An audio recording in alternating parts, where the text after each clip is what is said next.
मैं जवान 18 साल की गोरी और नाजुक बदन की, इतनी खूबसूरत, और मेरी शादी एक गांव के किसान से कर दी।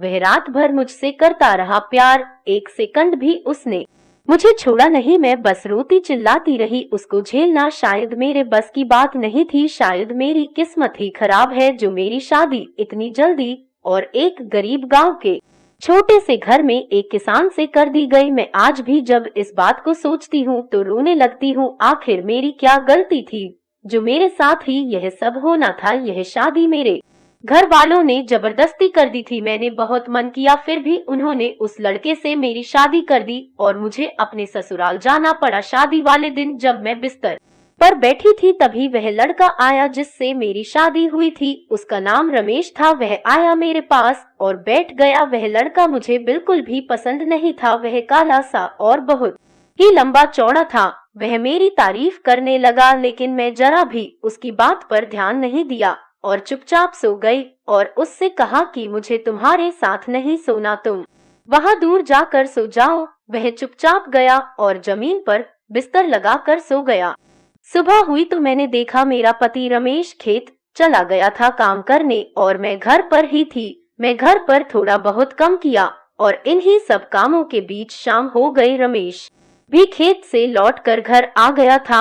वह मिट्टी में और पसीने से भीगा हुआ। उसके पास से बहुत बदबू आ रही थी। मेरा जरा भी मन नहीं हुआ उसके पास जाने का। मैं उससे दूर भाग गई। मैंने उससे कहा मेरे पास मत आना। फिर वह चला गया नहाने और फिर उसके बाद उसने खाना खाया और हम लोग फिर चले गए कमरे में सोने के लिए। वह मेरे पास बिस्तर पर आने लगा लेकिन मैंने उसको मना कर दिया। वह फिर भी मेरी बात नहीं माना और मेरे साथ जबरदस्ती करने लगा और रात भर वह मेरे साथ वह सब किया जो उसका मन था। वह एक सेकंड के लिए भी मुझे नहीं छोड़ता था। जैसे लगता है जिंदगी में पहली बार किसी लड़की को देखा है। एक बार तो उसने मेरे साथ बहुत देर तक किया जिसकी वजह से मुझे हॉस्पिटल भी जाना पड़ा था। हर इंसान यही कहता था कि गवार को परी मिल गई है। एक दिन मैंने रमेश से साफ कह दिया कि मैं तुमसे कोई प्यार नहीं करती हूँ, मैं किसी और से प्यार करती हूँ। यह सब सुनकर वह बहुत उदास हो गया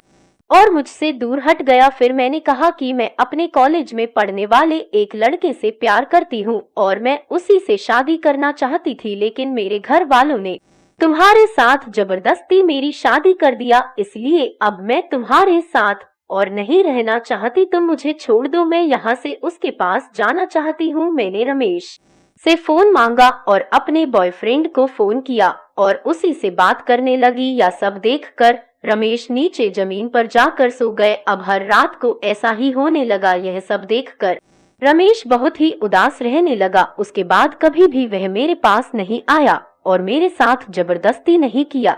एक दिन उसने कहा मुझे लगा तुम नई नई हो इसलिए शर्मा रही हो, इसीलिए मैं तुम्हारे करीब आया था ताकि तुमसे प्यार कर सकूं और तुम्हारे साथ रह सकूं। मुझे लगा था कुछ दिन में सब कुछ ठीक हो जाएगा और तुम भी मुझसे प्यार करने लगोगी, लेकिन मुझे नहीं मालूम था कि तुम किसी और से प्यार करती हो। अगर तुम यह बात मुझसे पहले बता देती तो मैं तुमको टच भी नहीं करता, मैं तुमको उदास नहीं देख सकता। इसीलिए आज ही मैं अपने घर वालों से बात कर लूंगा।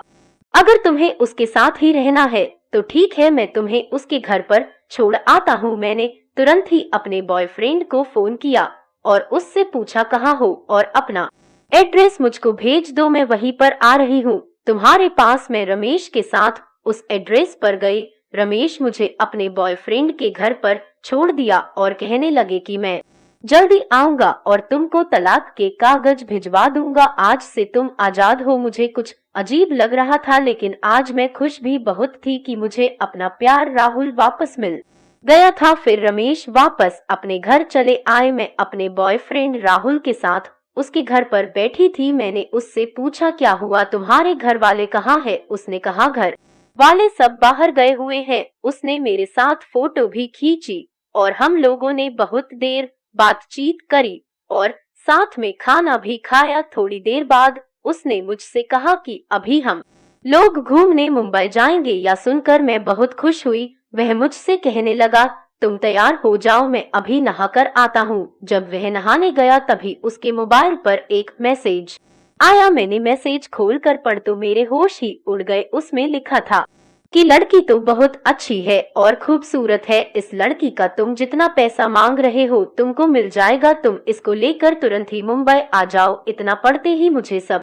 कुछ समझ में आ गया कि अब मेरे साथ क्या होने वाला है। मैं तुरंत ही अपना बैग उठा के वहां से भाग पड़ी और अपने ससुराल पहुंच गई। मैंने यह सब बातें तुरंत ही रमेश को बताई है। यह सब बातें सुनने के बाद भी रमेश ने मुझे एक बात भी नहीं बोली और ना ही मुझे डांटा, बल्कि उस लड़के के खिलाफ ही पुलिस कंप्लेंट करके उसको जेल भिजवा दिया। यह सब देखकर मुझे बहुत आश्चर्य हुआ। जिसको मैं इतना गलत समझ रही थी वह इंसान कितना अच्छा है और जिसको अच्छा समझ रही थी वह कितना गलत इंसान है।